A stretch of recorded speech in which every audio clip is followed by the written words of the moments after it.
A few years back, I stumbled upon a surprising poll that found that 53% of US households had less than 3 days worth of non-perishable food and water in their homes, and that 44% of Americans didn't even have first aid kits. The first time I saw these statistics, my jaw dropped. I had a tough time believing that these numbers were actually true, because I so passionately believe in the virtues of living a resilient life. Because being resilient instead of fragile gives you an abundance feelings of freedom and ease and satisfaction. I think resilient people live a more enjoyable and grateful life by being less stressed and worried about their future. That's why I have such a hard time imagining why anyone would choose to live a life without a few basic backup supplies for emergencies. Living a life like that is the opposite of being resilient. These are folks who choose to be fragile to any future turmoil, big or small. And living a fragile life reduces your options in an emergency, and it puts your future happiness and well-being up to dumb luck and the generosity of others. That's why it's so sad that so many Americans choose a fragile life. And this really pains me and upsets me because my mission in life is how to teach people how to be resilient when times get tough. Have I been doing this all in vain? Have I even made a small contribution to changing people's mindsets? Unfortunately, the truth is, a large part of Americans fall into a category I call the fragile masses. Now, before I go on, if you like this sort of content, then please take a moment and like this video. It really helps me out. And if you haven't subscribed yet, you can do that now too. Perhaps this resilient versus fragile imbalance is due to the fact that most Americans have never experienced a time of extreme hunger or thirst. You see, the majority of Americans living today have grown up in an era of abundance, a time when food and water and fuel have been both affordable and plentiful. And because of this comfortable living, Americans have lost touch with what real thirst and starvation feel like. For the past few decades, Americans in general had lived in what I call a comfort bubble. Sure, there have been some ups and downs over the years. There's been recessions, heck, a pandemic, and 9/11. But during these events, most people still had an abundant access to food, water, and electricity. And then after these events, life for the most part quickly returned to normal. You have to go all the way back to the Great Depression to find a time when the entire nation and an entire generation of Americans permanently changed from fragile to resilient. Anyone who lived through the times of the Great Depression, they no longer took food, water, and fuel for granted. Every adult started living a resilient life immediately after. Because after the Roaring '20s, their fragile bubbles had burst. They experienced for the first time real fear and starvation in their lives. They felt the emotional agony of trying to keep food in their kids' bellies. After which, never again would they allow their pantries to be anything but full, or allow their Buick gas tanks to fall below half. Individuals took personal responsibility to take meaningful steps to create emergency supply buffers for the next tragedy, because they never, ever wanted to go through that again. And those changes in behaviors, family by family, made the post-depression era and society much stronger and more resilient, at least for a while. However, those real-world experiences, they don't always transcend generationally. Sure, the people who lived through those times were forever changed, but their children, their grandchildren, and their great-grandchildren, well, they're far less affected.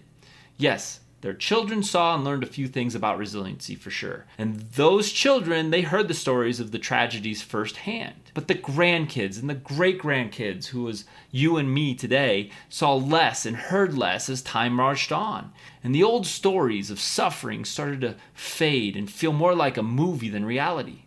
They appear more like an old fairy tale for kids, but as adults, we should know better. We should appreciate and understand and learn from the past. We should be wise enough to avoid the mistakes of our forebears. History should encourage us to focus on being strong and resilient and prepared society. But unfortunately, it seems like the opposite is true. As more and more potential large-scale tragedies are building up in our world, people are embracing fragility, things like debt and comfort and luxury. Why? Like I've been saying, forgetfulness is one explanation, but another contributing factor is the advancement of technology and science. This is an entirely separate topic that I can't deep dive into today, but let's say in general, technology makes our everyday lives much easier than in the past. And all this physical ease and comfort, well, it makes us weak and turns us into fragile humans. That's why I think comfort and luxuries are actually modern day diseases.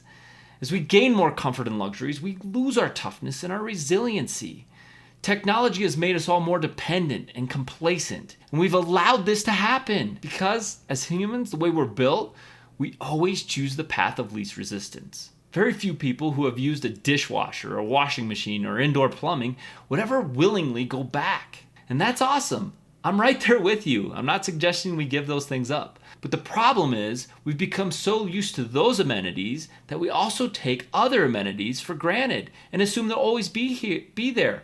For example, what happens if the food supply chain breaks down? What if the world can't grow as much food as we used to due to all sorts of complications? Or maybe all the droughts that are happening around the world, it's becoming more expensive to get water, or worse yet, it might become impossible. And what happens if fuel prices make shipping grains, vegetables, and fruits from far off lands financially untenable?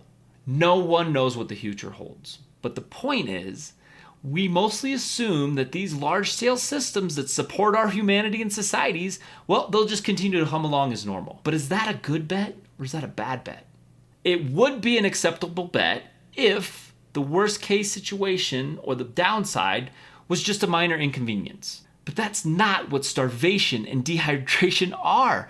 They're not minor inconveniences, they're life and death. So why would so many of us accept that level of risk in our lives? Why are so many people fine with such a horrible downside should things go wrong? Sure, we've all been lulled into complacency, and we all prefer easier ways to live than harder ones. But I think it goes deeper than that. I think in our heart of hearts, we want to forget. Because it feels much safer to forget, right? Because it protects our egos, and our egos might be the root cause behind our fragility. For example, let me ask you a question. What's the first thing most people do when you point out that they've made a mistake? A few rare souls will own up to their mistake. And even rarer still, someone will thank you for having the courage to point out their mistake. Instead, most folks get defensive immediately. Why? Because as humans, we have this built-in desire to save face. This reaction often comes in the form of blaming someone else for our unfair circumstances. This reaction is most often attributed to human evolution. Ancient humans, we grouped together in small tribal communities, and due to lack of communications and technology at the time, these humans rarely moved or left the tribe that they were born into. This made people nearly 100% dependent on their tribes to survive. So, the most dangerous thing that could happen to these ancient people was to become an outcast. Without a tribe, you died. So, aggressively defending yourself from any accusations of unworthiness was critical to your survival. So being defensive was a way to combat this fate. We learned over time that admitting fault was a dangerous way to live.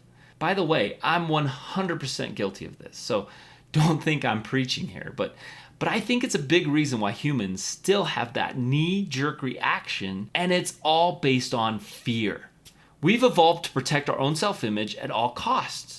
By default, we believe admitting fault means we're weak. And that's why owning up to a mistake takes such incredible amounts of humility and courage. But for most of us, our egos will have none of that. And this is why I think it's our egos that prevent people from taking the logical step of living a more resilient life. And just to be clear, I'm not talking about doomsday prepper here at all. Again, 53% of Americans don't have 3 days of food and water.